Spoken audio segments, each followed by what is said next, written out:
Well, good morning, church. Welcome, everyone. My name is Dante. And yeah, on paper, I am the church leader. So does that mean I can tell everyone here to do 10 push-ups? No, yeah. So on paper, I am the church leader. I won't do that to you guys. But it feels like the church is leading the church. You know, I am very honored and privileged to have the opportunity to preach actually for the first time here in Sydney. And I remember when Joe and I was talking about what I should preach about. And at that time, I already had something in mind. I was either going to preach about my ICCM sermon, which I thought was pretty cool, or preach about Jesus. You know, I think everyone can get behind Jesus, right?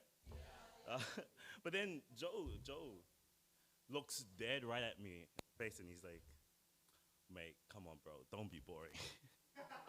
Don't be boring. And he's like, hey, preach on someone who hasn't really been mentioned. And so he starts listing out all these Bible characters. And so I go out and I pray for a few days, and I'm just thinking, okay, who should I really, preach about today? And so I came up with two people, Samuel and Nehemiah. So I wrote two sermons, but I was only able to really finish one to send to Joe. So today's sermon is on Nehemiah. And if you're visiting today, I've actually typed out the sermon, put it on a PDF file. So if you want to nudge the person next to you, feel free to do so. And also, it's got some pretty cool pictures. But anyway, yes, my sermon is on Nehemiah. And it deals with rather a heavy topic, a heavy setting. And so I thought, well, how do you make a heavy setting a little bit lighter? And so, well, you slap on the title that forces you to focus more outwardly.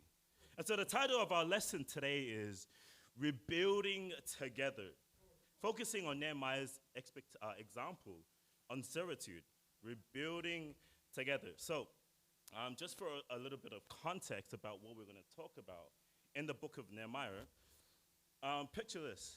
So, the city of Jerusalem is in ruins. Its walls are broken, and the gates are burned. And actually, this wasn't just a physical devastation, but also a reflection of the people's spiritual state. The people at this time were disheartened. They were vulnerable and without grace. But yeah, we'll go through the book of Nehemiah, and we'll start off with Nehemiah 2, verse 17. It reads, "Then I said to them, you see the trouble we are in. Jerusalem lies in ruins, and its gates have been burned with fire. Come, let us rebuild the wall of Jerusalem, and we will no longer be in disgrace. I also told them about the gracious hand of my God on me and what the king had said to me. They replied, let us start rebuilding. So they began this good work." Right off the bat here, we see that we see Nehemiah's leadership. And we see actually his strategic approach and ability to inspire and motivate others. Nehemiah didn't hesitate to take action immediately. And he did it with conviction. He had empathy for these people. But the reason why he was able to act on it immediately was his vision and trust in God. And I remember there was a time James and I were taking a train, and the one we took had about 6 minutes till departure, but the train had already arrived. So naturally we boarded it, but what exactly is my point? Although we both knew there was a considerable amount of time left, we still boarded in case it decided to leave immediately. Which brings me to the case of the fact that I think some of you guys dilly-dally too long before getting to a certain place, before leaving to go somewhere. And instead of taking an earlier bus or train, you decide to stay back, have an extra minutes, a few minutes of sleep, or scrolling on social media. But then you end up turning late anyway to something you could have been to on time. But hey, I've got 3 simple points for you.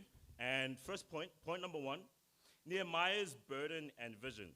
Nehemiah chapter 1, verse 1, it says, "The words of Nehemiah, son of Hakaliah, in the month of Kislev in the 20th year, while I was in the citadel of Susa, Hanani, one of my brothers, came from Judah with some other men, and I questioned them about the Jewish remnant that had survived the exile, and also about Jerusalem.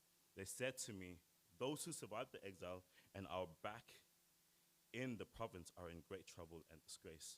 The wall of Jerusalem is broken down, and its gates have been burned with fire.' When I heard these things, I sat down and wept. For some days I mourned and fasted and prayed before the God of heaven." So we went from seeing Nehemiah's ability to inspire people to rebuild the walls of Jerusalem to his initial reaction upon learning the state of Jerusalem.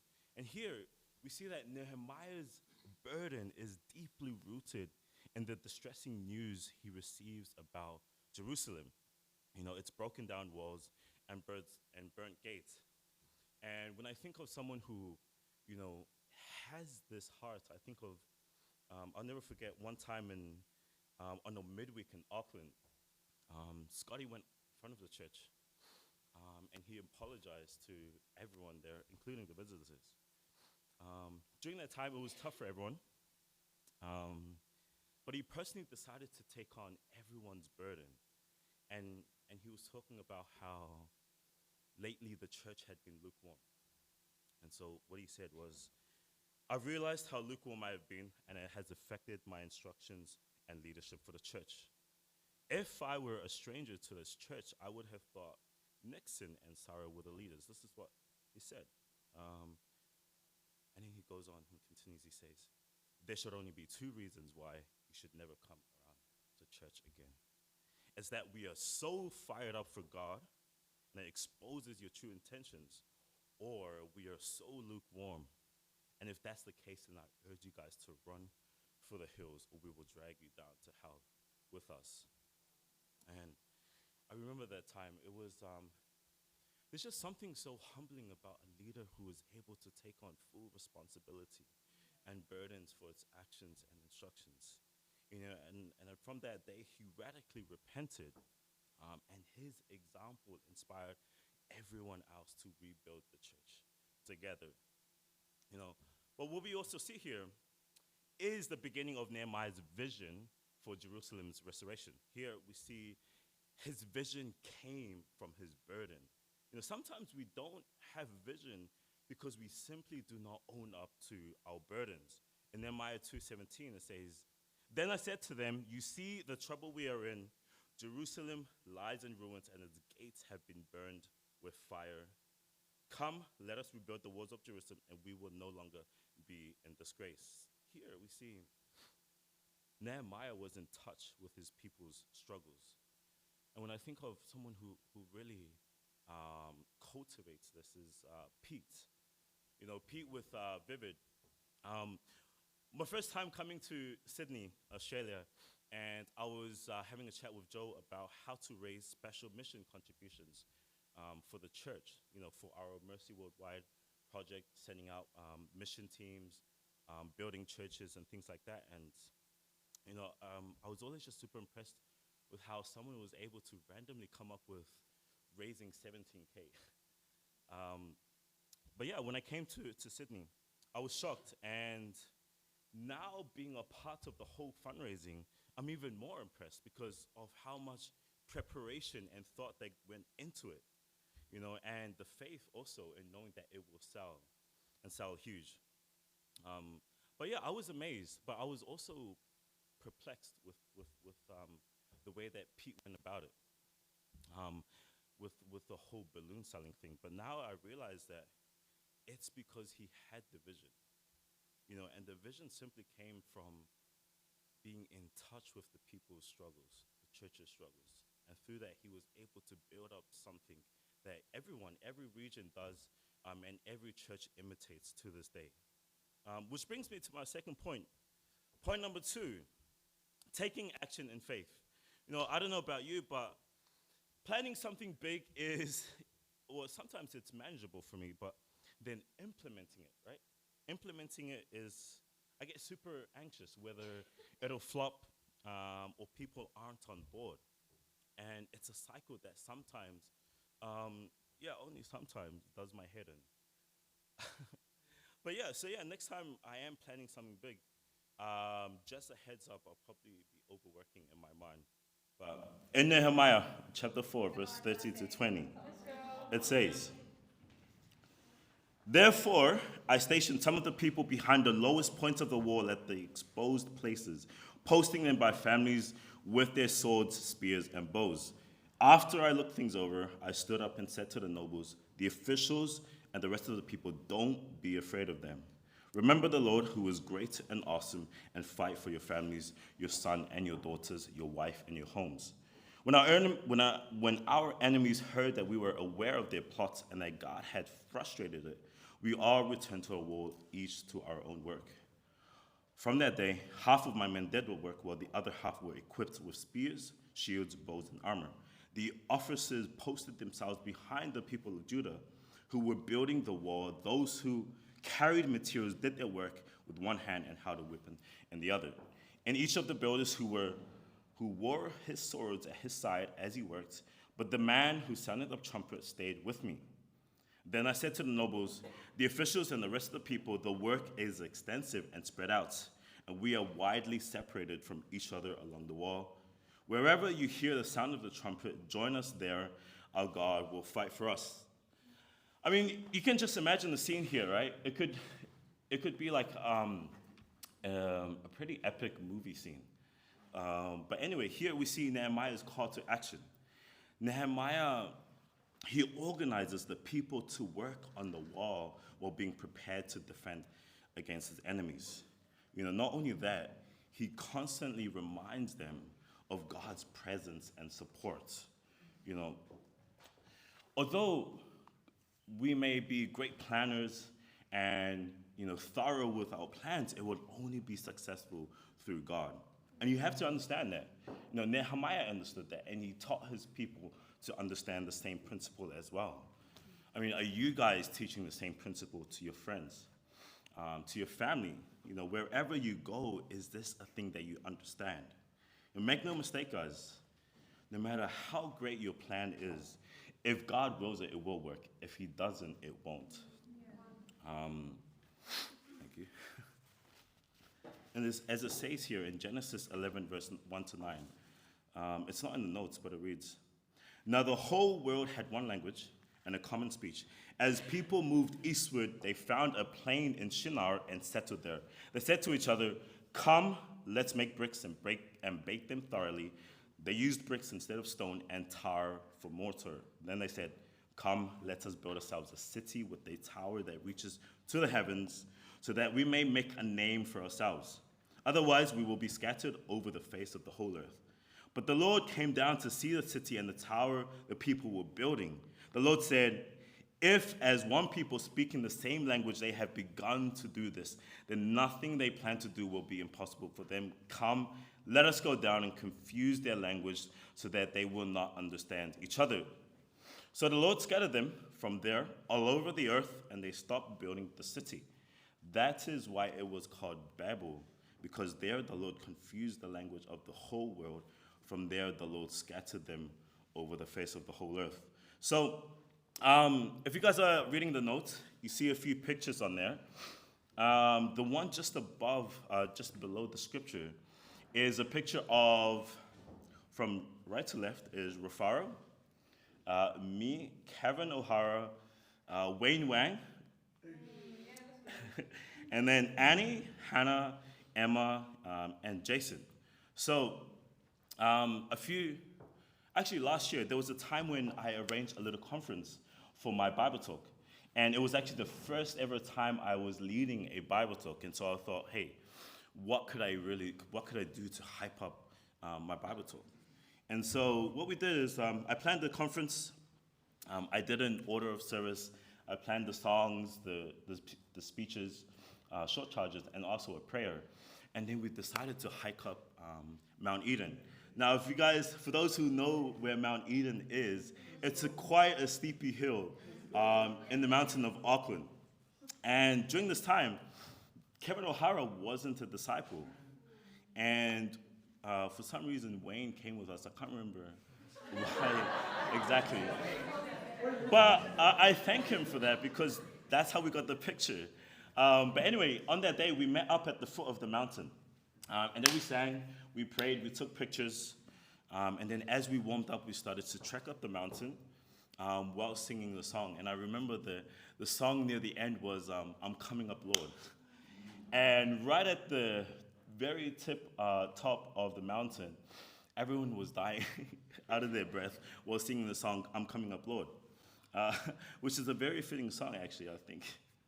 But I remember that day, it was Kevin that really was thankful that was the moment where he realized this is what it feels like to be in God's kingdom. This is the amount of plan and effort that goes into really cultivating something that is very spiritual. And today, he's one of the most cranking brothers in Auckland. Not even a year old, and he's leading a household. He's leading a Bible talk. He's in song leaders. And he has, like, very impressive hip movements as well, you know.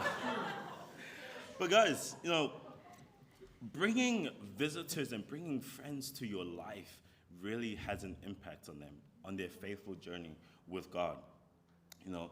But here we see the response of the people to Nehemiah's call. We see the immediate response of the people to his call. He shares his personal testimony of God's favor and the king's support. You know, when you talk about sharing your testimony with your friends that's studying the Bible, does it actually resonate with them? Does your testimony show that you are a disciple? You know, does your conversion story is shown in the Bible?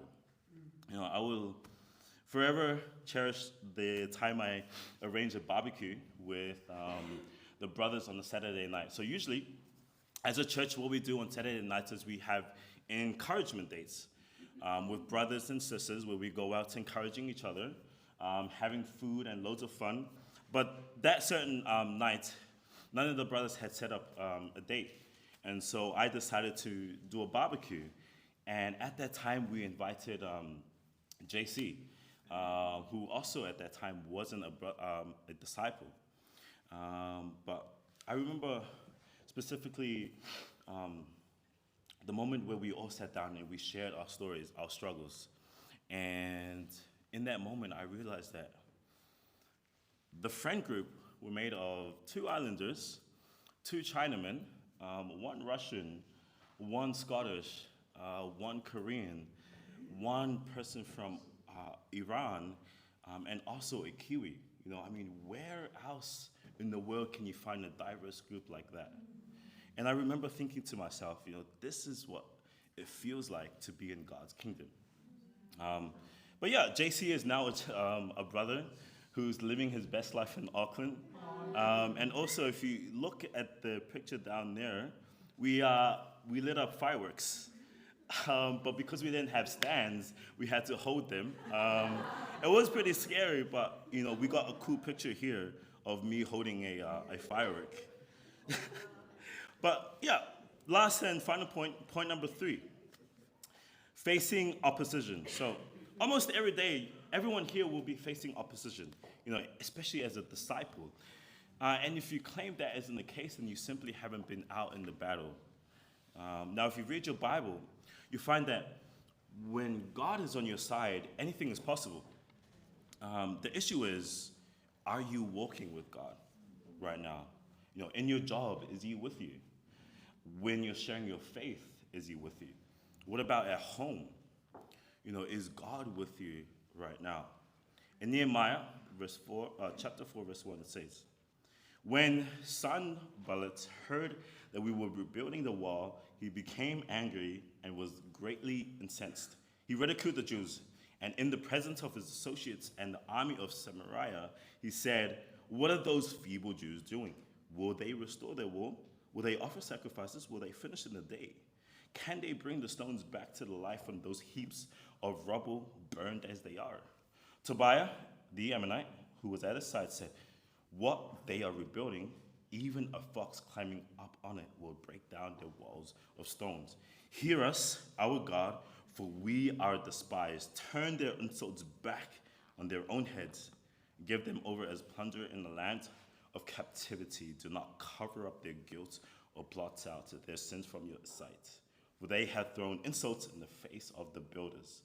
So we rebuilt the wall till all of it reached half its height, for the people worked with all their heart. So here we see a huge opposition faced by Nehemiah. We see the opposition Nehemiah encounters from Sanballat and Tobiah.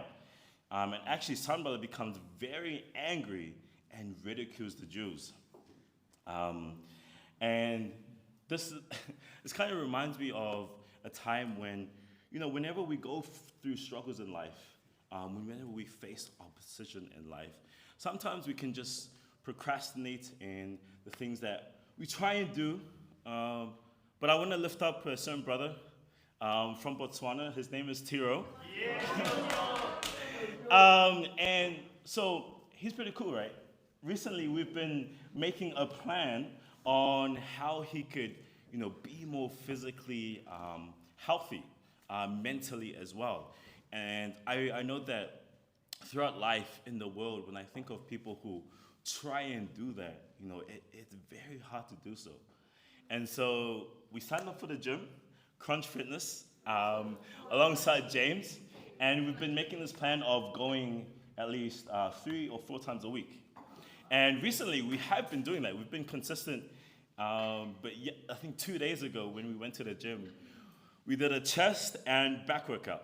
So for those who knows their stuff, we did a lot of volume, which really killed ourselves. But I remember Tiro at the start, he's like, okay, guys, I don't have gym clothes, so I'm going to take it easy. And so 20 minutes go by. He's warming up on the weight.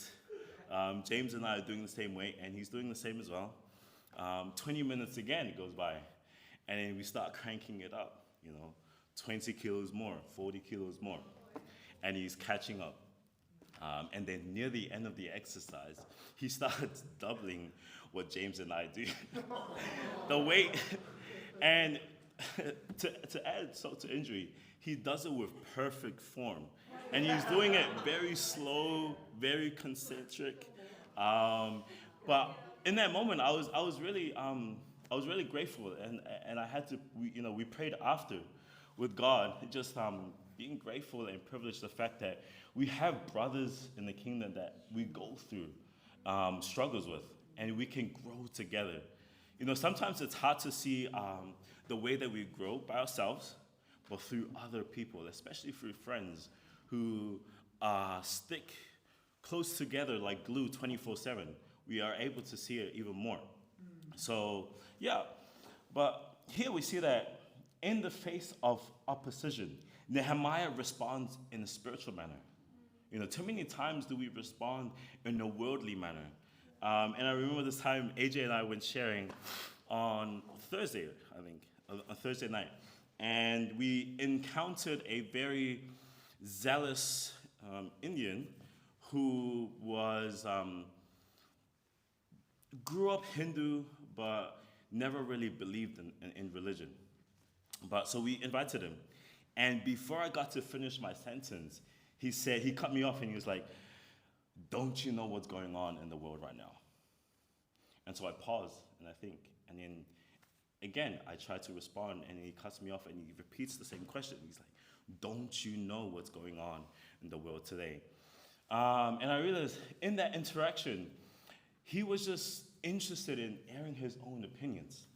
And he would raise his voice, and he would come right up to my face. And I think he did want to hit me. And I remember after we went, AJ asked me, how is it that I was able to stay calm and collected? And I went away thinking like, well, actually it was pretty easy because a lot of the times he spouted nonsense. And I was just secure in knowing that the life that I was living is the truth. Sometimes we can get intimidated when people question our doctrine, when people question our lifestyle. But know this, guys, the more you're in your Bibles, And the more you practice it every day, you get to be more secure, no matter how many people try and take it away from you guys. But yeah, here we see also that Nehemiah prays to God for strength and guidance, acknowledging the insults and seeking justice. He does not let the opposition deter him, but turns to God for support. Guys, in conclusion, the title of our lesson, Rebuilding Together, Nehemiah's Servitude. Point number 1, Nehemiah's burden and vision. Point number 2, taking action in faith. Point number 3, facing opposition. Guys, let's all be inspired by Nehemiah's leadership and vision, even in the face of opposition. And let us rise to the challenge of rebuilding and restoring. But with God's guidance and the support of our family, we can achieve great things for God. And with that, thank you for letting me preach. That is a sermon.